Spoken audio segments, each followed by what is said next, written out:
सब कुछ मेरी बात इंग्लिश में नहीं समझ पाए होंगे। और ईसा मसीह का जन्म है। ईसा मसीह जो है वो कितनी बड़ी चीज़ है, वो मैं आज समझा रही थी। हम लोग गणेश जी की प्रार्थना करते हैं, स्तुति करते हैं, क्योंकि सबने बताया कि स्तुति करो। पर ये है क्या? गणेश जी क्या चीज़ है? हम कहते हैं कि वो ओंकार है। ओंकार क्या है?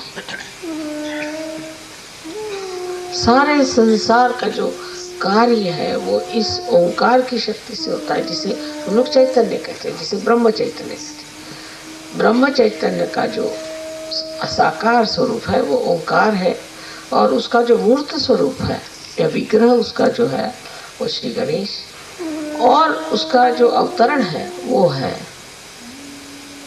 ईसा मसीह। इस चीज को अगर आप समझ लें तो जब हम लोग गणेश की स्तुति करते हैं तो बस पागल जैसे गाना शुरू करते हैं। एक एक शब्द में हम क्या कह रहे हैं उनके लिए, हम उनकी शक्तियों का वर्णन कर रहे हैं। किस लिए कर रहे हैं? जिनके पास शक्तियां हैं, समझ लीजिए अगर मेरे पास कोई शक्ति है, आपके पास शक्ति है, तो उसका वर्णन करने की क्या जरूरत है? क्योंकि वो शक्तियां हमारे अंदर आ जाएं, उन शक्तियों से हम भी शक्तिशाली हो जाएं, इसलिए हम गणेश जी की स्तुति करते हैं। पर सबसे बड़ी तो उनकी शक्ति पवित्रता की। जो चीज पवित्र होती है वो सबसे ज्यादा शक्तिशाली होती है, उसको कोई नहीं छू सकता। जैसे साबुन है, साबुन आप कितना भी धोइए, किसी से भी धोइए, वो गंदा नहीं होता। एक बार साबुन भी गंदा हो सकता है, पर ये ओंकार पवित्र, शुद्ध और अनंत की वस्तु है, या अनंत का कार्य करने वाली शक्ति है। इस शक्ति की जब आप उपासना करते हैं तब याद रखना चाहिए कि हम इस शक्ति को अपने अंदर लेना चाहते हैं, जिससे हमारे अंदर पूरी शुद्धता हो जाए, हमारे चक्र सारे शुद्ध हो जाए, हमारे जीवन शुद्ध हो जाए, हमारे समाज, राजकारण, हमारा देश और सारे जगत की शुद्धता हो जाए। और उस शुद्धता में ही आनंद है। जब कोई शुद्ध चीज़ हो जाती, जैसे आप नहा धो करके और साफ कपड़े पहन लें तो बड़ा अच्छा लगता है। पर जब पूरा ही आपका जीवन इस ओंकार से स्वच्छ हो जाता है, तब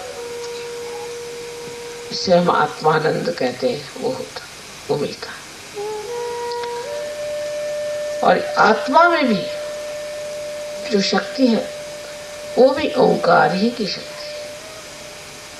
लेकिन ओंकार हमको समझते नहीं है क्या चीज है।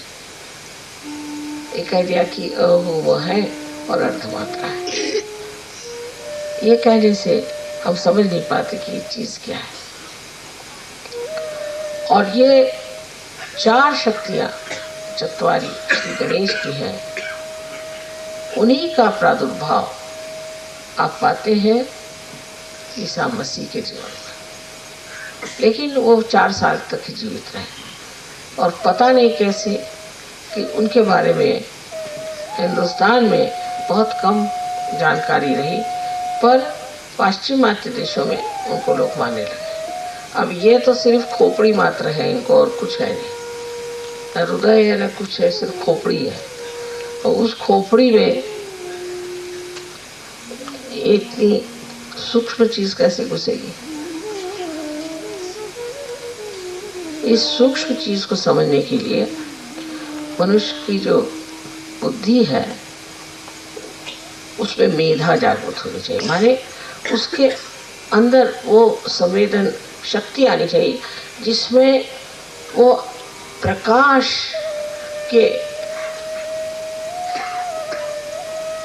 पुंज से भर जाए, प्रकाश के पुंज से भर जाए। उस प्रकाश में नॉर्मली आप देखिए कि अगर ये प्रकाश आंख पे आ रहा है तो आंख धुंधला जाती है, लेकिन ये अंदर का जो प्रकाश है उससे आंख धुंधलाती नहीं, पर सब कुछ दिखाई देने लग जाता है।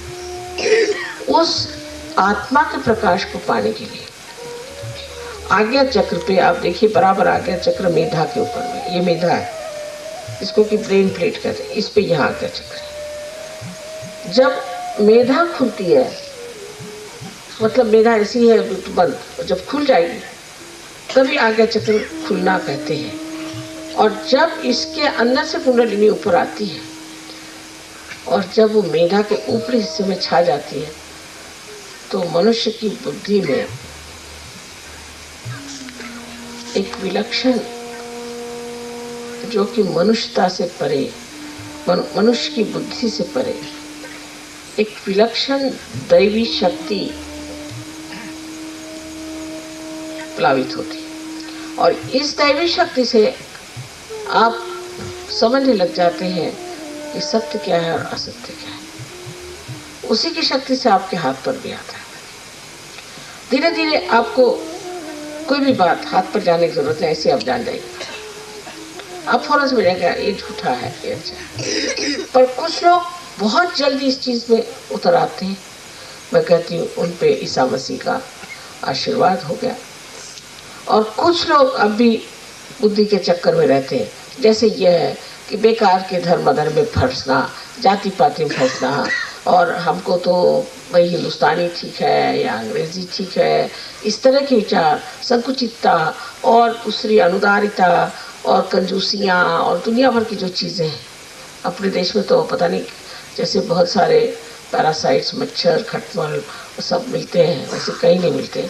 ऐसे यहाँ जो जो चीज़ें मिलती हैं वहाँ ऐसी कहीं नहीं मिलती। मनुष्य कहाँ तक कितना गड्ढे में जा सकता है वो इसी देश में देखने को मिलता है। कभी कभी आश्चर्य होता है कि जिस देश में इतने बड़े अवतरण हो गया, जिसकी संस्कृति इतनी भक्ति से भरी परमात्मा को मानती है, वहाँ ये मैला कुचेलापन, इस तरह से रूढ़िगतपन के इस तरह से हम लोग अपने को सड़ा रहे हैं, सड़ते जा रहे हैं। वो सहयोग में आने पर तो कम से कम छूटना चाहिए। पर अब भी जाति पाति, ये वो दुनिया भर की चीज अब भी हम लोगों को कीड़े मकोड़े बनाए जा रहे हैं। तो विश्व निर्मल धर्म जो है, ये धर्म ओंकार का धर्म, पवित्रता का धर्म है। इसमें ये सारी चीजें आप अगर चला रहे हैं तो आप इस धर्म में नहीं उतर सकते। और बाह्यता आप कितना भी कहें कि हाँ भाई हम तो माता जी की पूजा करते हैं, फोटो लगाते हैं और हम उनको मानते हैं, तो उससे कुछ आपको फायदा नहीं हो सकता है और न दुनिया को फायदा हो सकता है आपसे। ये तो ऐसा ही है कि कोई दिया कहे कि हाँ साहब मैं इनमें तो प्रकाश है और मैं सबको प्रकाश दे रहा हूँ, तो कहेंगे जनाब कहाँ है आपका प्रकाश, दिखाइए। तो अपने को हम ठगी कर रहे हैं। तो सहयोग में जो लोग आए उनको पहले पूरी तरह से विश्वास कर लेना चाहिए कि नहीं, अब हम अपने को ठगने वाले नहीं, इस चीज को हम पूरी तरह से छोड़ करके सहयोग में पूरी तरह से उतरने वाले, तभी आपको इसका फायदा हो। अब हमने देखा जो आधे अधूरे लोग होते हैं उनको क्या होता है, हो सकता है कि कभी कभी किसी गुरुओं के पास जाने से भी कभी कभी आप पे तकलीफ हो जाए, या किसी गलत लोगों के संगति में जाने से भी आपको तकलीफ हो जाए। क्योंकि आज जो हमारा जमाना आ गया है, इस जमाने को हम कृत युग कहते हैं, कि जहाँ पर कि ये ब्रह्म चैतन्य कार्यान्वित हो गया, ये कार्य कर। अब आप न तो खुद को ठग सकते हैं और नहीं अब मुझको ठग सकते। जिसने ठगी का रास्ता लिया उसको उसका फल मिल गया। एक साहब आके कहने लगे कि माँ मैं ध्यान करता हूँ तो मेरा इतना मुंह बड़ा होते जा रहा है। मैंने कहा अच्छा कैसे होता है? कहने हनुमान जी के जैसे। तो मैंने कहा बहुत अच्छा तुम हनुमान हो रहे। नहीं माँ कुछ तो मुझे घबराहट हो रही, मेरा मुंह फट जाएगा। आप तंबाकू खाते हैं ना? ये बात तो है। मैंने फिर तंबाकू ही खाओ, काय को ध्यान करते? तंबाकू भी खाएंगे और ध्यान भी करेंगे तो मुंह तो ऐसे बढ़ने हुए। दूसरे कोई साहब आए, कहले माँ देखिए मेरी ये उंगली कट गई, चोटा। अच्छा तुम सिगरेट पी रहे थे? कहले हाँ, तो मेरी इस उंगली में चोट आ गई। एक साहब उनके मोटर का एक्सीडेंट हो गया, उन्होंने आके बताया कि वहाँ सिर्फ यही उंगली गई मेरी, इसी में चोट आई क्योंकि मैं सिगरेट पीता था। आप सहयोग में आए तो आप सिगरेट भी पीते हैं, शराब भी पीते हैं और भी आपको छंद है दुनिया भर के, और हम सहयोगी करके इतना बड़ा बैच लगा घूम रहे हैं। तो जो वो बैज लगाया वो बैज ही आके आपकी खोपड़ी तोड़ेगा, मैं बता रही हूँ आपसे। आप लोग अगर सोचें कि बैज लगाना इतनी सरल चीज ऐसी नहीं है। जिस बैज को आप लगाए ना वही आपकी खोपड़ी तोड़ेगा। मैं नहीं चाहती, मैं नहीं तोड़ती, समझे ना। और ये बैज कोई कम चीज नहीं है, एक विग्रह है, इसका एक कोएफिशिएंस है। मतलब ये कि इसमें से चैतन्य बहता है। वही चैतन्य गोल घुमाकर आपका अगर गला घोटे तो आप कहेंगे माँ मैं तो बैज लगाए सो रहा था, फिर ऐसे कैसे हो गया, मुझे क्यों। वो जो बैज था ना वही निकल के आया, खोपड़ी आपकी तोड़ दी। तो इसलिए बैज मत लगाओ, और लगाना है तो उसके योग्य रखो। आजकल सबको ये कि वहां हमें बैज दो, गले में वो ये है, हम गले में पहनेंगे वो लॉकेट। भैया पहनो और संभल के, समझे ना। मुझ पे उसका दोष मत लगाना कि माँ मैं ये पहन के गया था तो भी फिसल पड़ा और पैर टूट गया, तो उसी ने फिसला तुमको। इसको पहनो मत। और पहनना है तो अपनी उतनी पात्रता होनी चाहिए, अपनी योग्यता होनी चाहिए। अगर वो योग्यता आप में नहीं है तो ये ईसा मसीह से भगवान बचाए रखे।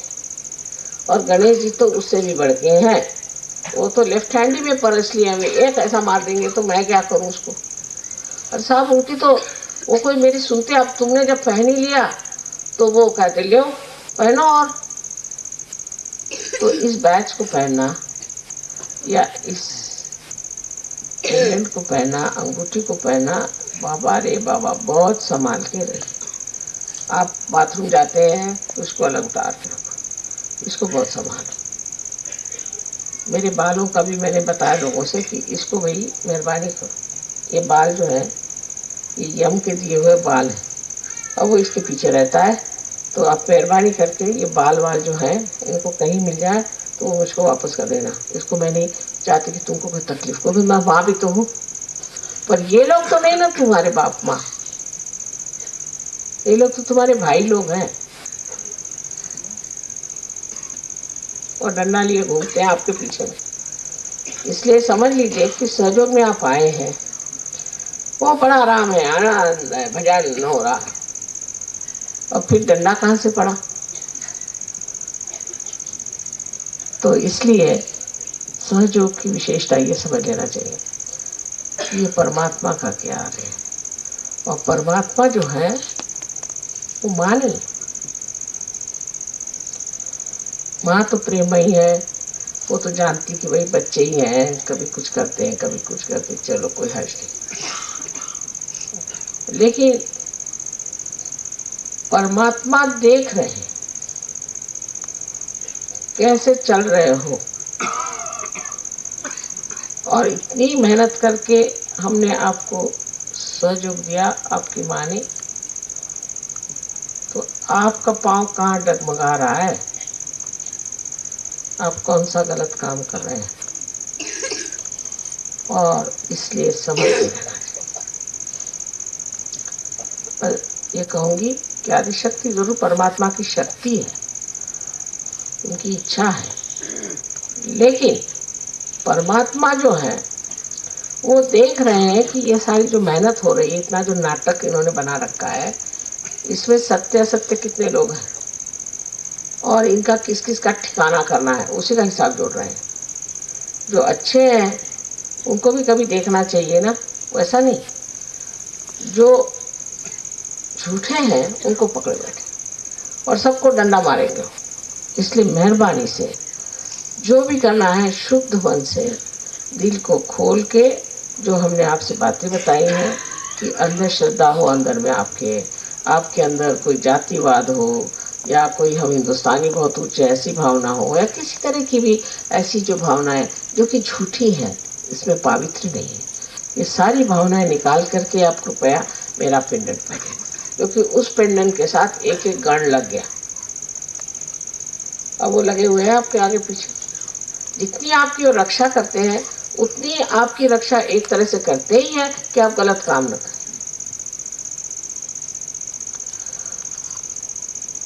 क्योंकि वो आपको अंदर बाहर सब जानते हैं। इसलिए आज के दिन ये भी एक आपके लिए चेतावनी से है, और ऐसे भी एक बड़ा आनंद भी है कि अगर इस संसार में ईसा मसीह न आते और वो अपने को आज्ञा चक्र में बिठा करके और तारण का मार्ग न बनाते, रिजरेक्शन का मार्ग न बनाते तो सहयोग साध्य नहीं होता। उनका आना अत्यावश्यक था। लेकिन इन सब में आपस में झगड़ा नहीं, ये सारा एक बना हुआ एक पूरे पेड़ पर, जीवंत पेड़ पर इन सब लोगों की उत्पत्ति हुई कि इस पेड़ को पनपाया जाए। अंत में जाके सहस्त्रार पर आना हुआ और उस सहस्त्रार पे कार्य हो। पर अगर पेड़ ही नहीं हो तो सहस्त्रार कहाँ से आए? और सहस्त्रार अगर आया है तो इस पेड़ ने ही बनाया है उस सहस्त्रार को, तो उस पेड़ की भी जिम्मेदारी है कि सहस्त्रार को देखें, संभाले और इसकी पूरी रक्षा करें, और इसके विरोध में जो लोग जाते हैं उनको ठिकाने लगा। तो आज का दिन आप लोगों के लिए विशेष रूप से एक मानने का है कि अगर ईसा मसीह नहीं आते तो हम लोगों का रिजरेक्शन नहीं होता।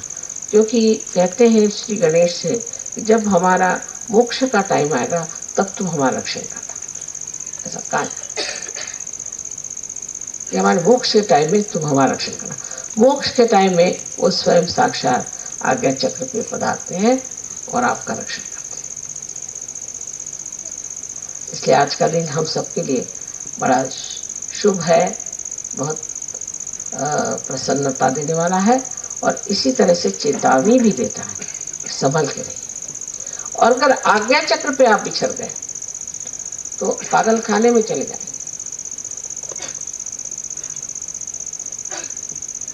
और या तो कोई और बीमारी हो जाए।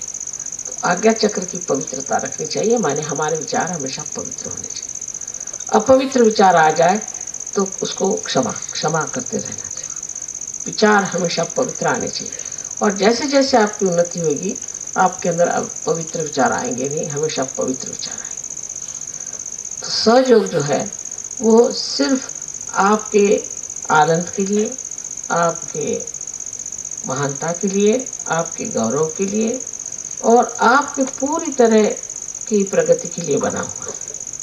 लेकिन उसमें ये भी चीज निहित है कि जो उनके साथ इस महान कार्य के साथ, और जो लोग इस कार्य में पूरी तरह से संलग्न है उनके साथ कोऑपरेशन भी न दें, उनके साथ एकजुट सहयोग न दें, उन पर भी आफत आ सकती है। जो पूर्ण हृदय से इस कार्य को कर रहे हैं उनके पूर्ण हृदय से आपको कार्य करना चाहिए। बहुत लोगों में अभी कंजूसी की भी बीमारी मैं देखती हूँ, कंजूसी पना करने कि जिस तरह से भी हो भाई, अगर 4 रुपए बचते हैं तो बचा लो, इधर से उधर से बचा लो। जितने आप 4 रुपए इधर से बचाएंगे आपके कम से कम 400 रुपए जाएंगे सीधे। और सहयोग में दिया हुआ 1 रुपये भी लाख रुपए के बराबर हो सकता है, यानी रुपए में ही हो जाएगा। ये बात मैं आपसे कहती। लेकिन ये हम कुछ दे नहीं रहे हैं, सब कुछ माँ का ही है, माँ को माँ का दे रहे हैं, और हम तो कुछ लेते नहीं। आप तो जानते हैं सुबह शाम हमारा झगड़ा हो रहा है कि हमको कोई प्रेजेंट मत दो, हमको कोई चीज़ नहीं चाहिए, हम साड़ियाँ मत दो।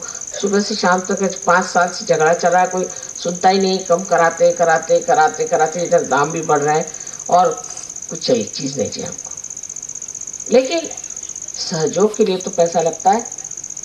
लेकिन यहाँ तक लोग हैं कि जो मुफ्त में खाना खाना बड़ी मखदूम की समझते। बाद में उनके पेट में अगर शिकायत हो जाए तो मैं इसके जिम्मेदार।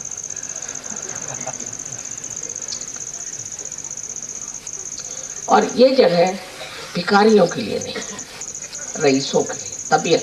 तबीयत चाहिए। अगर आप राजी जैसे आपकी तबीयत तो आइए, कोई ज़रूरत थोड़ी है कि आपके पास पैसा होना चाहिए। बहुत से पैसे वाले तो इतने महाकंजूस होते हैं और इस कदर अजीब होते हैं कि समझ में नहीं आता। और बहुत से मेरे जैसे गरीब ऐसे होते हैं कि उनको यही मजा आता है कि देते रहो। जब एक हाथ खुलेगा तो आप लेंगे, लेकिन दूसरा हाथ जब खुलेगा तभी दूसरे हाथ से आएगा, ये तो रुक जाएगा मामला।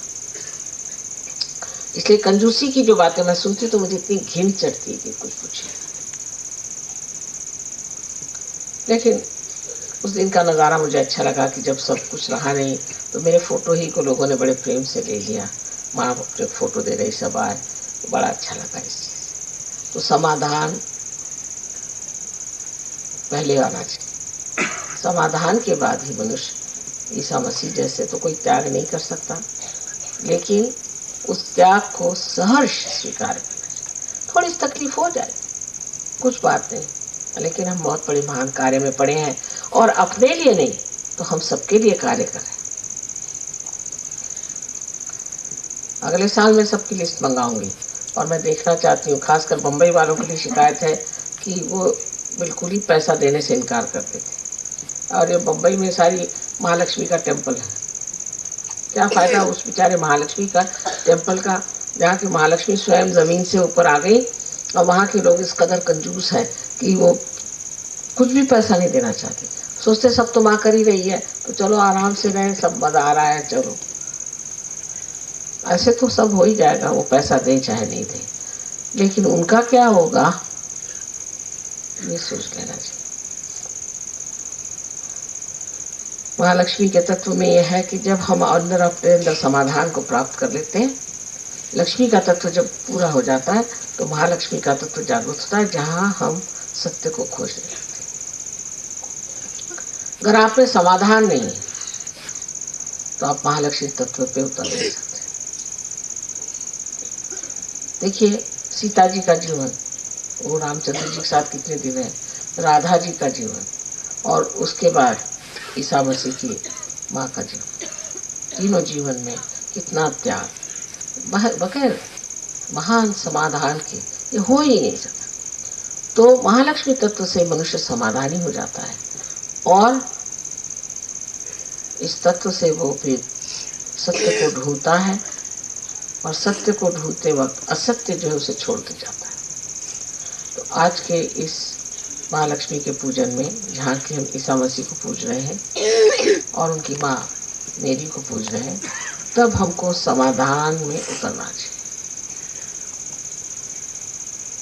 संसारिक चीजों से, भौतिक चीजों से जब हमारे अंदर समाधान आ जाता है, तभी महालक्ष्मी का तत्व हमारे अंदर जागृत हो जाता है, और फिर जो महालक्ष्मी का तत्व है वो लक्ष्मी तत्व को संभालता है, और लक्ष्मी तत्व अपने आप बनने लग जाता है, अपने आप कार्यान्वित होता है, अपने आप उसका लाभ दे देता है, अपने आप सारी चीजें बन के खड़ी हो जाती है।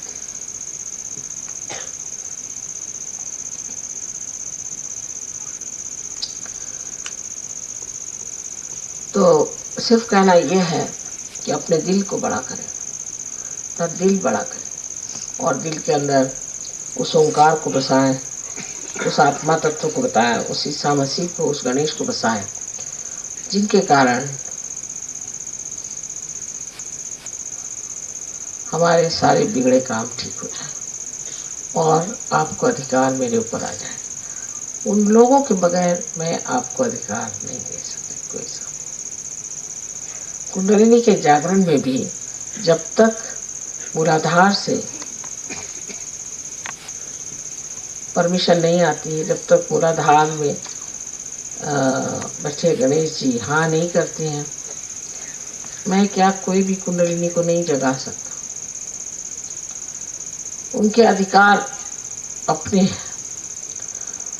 अगर कोई सोचता कि माँ के बहुत नज़दीक है, तो वो ये समझ ले कि अगर वो नज़दीक है भी, और अगर वास्तविक में नज़दीक है, तो वो श्री गणेश की ही इजाज़त से हो रहा है, ईसा मसीह की इजाज़त से हो रहा है। उनकी इजाज़त के बगैर मैं किसी को नहीं मान सकती। ये एक बंधन है हमारे ऊपर में, और इसलिए मैं बार बार कहती हूँ कि संभल के रहिए। इनके बंधन को मानना ही पड़ेगा, और इनके जो कुछ भी आपके बारे में मत है, जो भी वो आपके बारे में सोचते हैं, उसकी ओर मुझे ज़रूर देखना पड़ता है। मैं कितना भी माफ़ कर दूँ, मैं माँ की दृष्टि से कुछ भी कह दूँ, लेकिन इनके आगे मैं हारी हुई हूँ। और ये जान लेना चाहिए कि ये लोग स्वयं आपकी मदद करने वाले हैं, आपको स्वच्छ करने वाले हैं, इसलिए सब कुछ करने वाले हैं। पर एक इनको उम्मीद है, जो मुझे किसी चीज़ की उम्मीद है, मैं निर्वाज, मेरे अंदर कोई चीज़ मैं आपसे नहीं चाहती, आप जैसे भी हो ठीक है, लेकिन इनको ये उम्मीद है कि अगर आपने मेरे प्रति कोई सी गलत बात कही या की, या सहयोग में किसी भी तरह का आपने ओछापन किया, या किसी तरह से ठगी की, कुछ किया, तो ये लोग आपके पीछे पड़ जाए। इसीलिए मैं बार बार आपसे कह रही हूँ कि आज के दिन इस शुभ अवसर पे हमें जानना चाहिए कि हमारे साथ कितनी बड़ी शक्तियाँ खड़ी हुई, और क्यों ना हम उस शक्ति को पूरे स्वीकार करके शहंशाह जैसे, क्यों हम छोटे से बन के रहें। जब हमारे पास इतना बड़ा सिंहासन है तो हम सिंहासन में बैठे शान से, और उसी शान के साथ रहे जैसे कि एक को रहना चाहिए। अब आप सहयोगी हो गए, योगी जन हैं, बहुत बड़ी चीज़ है। कौन योगी हुए थे इतने, और इतने योगी इस गणपतिपुरे में आए हैं जहाँ पर कि महागणेश बैठे हुए, इनको महागणेश कहा जाता है।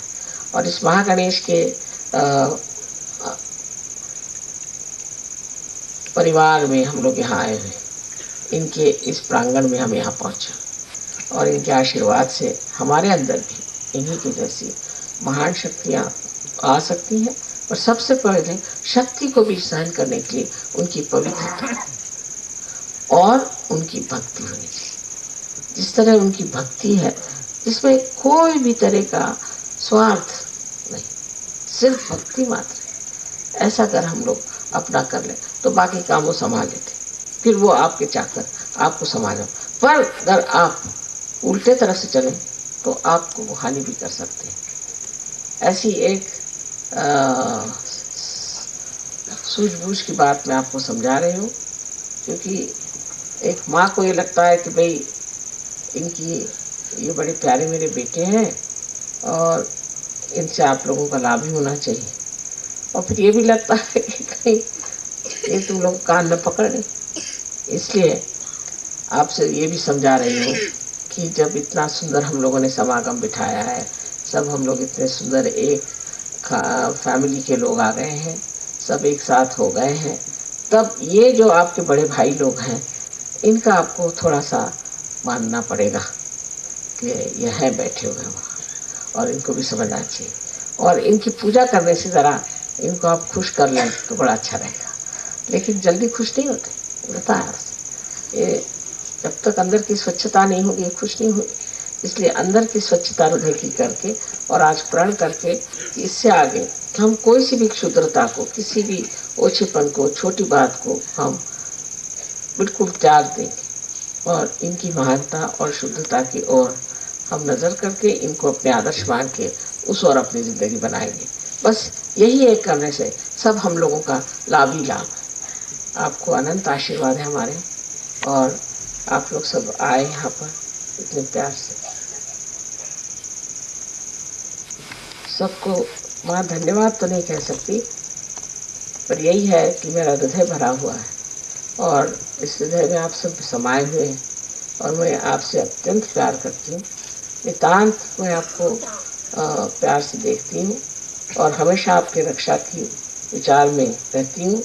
आपके प्रति मेरा पूरा चित्त है, तवज्जो है, और किसी प्रकार की भी तकलीफ हो आप मुझे लिख सकते हैं, पर आप स्वयं स्वच्छ हो जाएं, आप स्वयं शुद्ध हो जाएं और मंगलमय हो करके और इस आनंद को अनंत तक भोगें।